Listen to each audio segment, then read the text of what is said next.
नमस्ते साथीहरू, के छ हालको वर्षन चाहिँ आरामै हुनुहुन्छ? आज चाहिँ म तपाईँलाई मेरो गाउँ देखाउनेछु। यो चाहिँ मेरो गाउँ हो। त्यहाँ अगाडि देखिएको हेलथड है। ऊ त्यहाँ पारी चाहिँ त्यहाँ सशस्त्र क्याम्प भन्छ।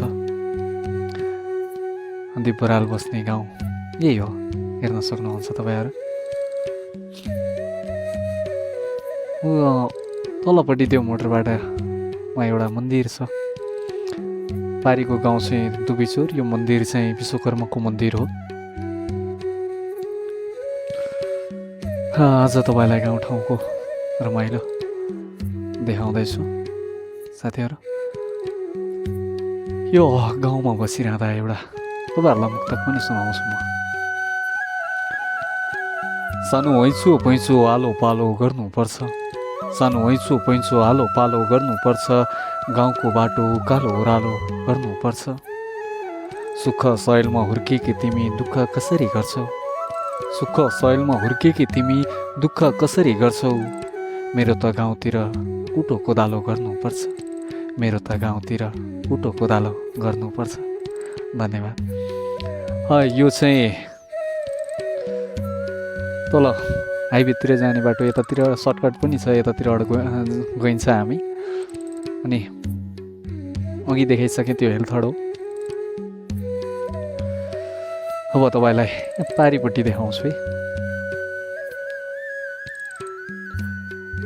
यो चाहिँ हाम्रो गाउँको बाटो। ऊ त्यहाँ पारी देखिने चाहिँ अर्जुन डाँडा भनिन्छ।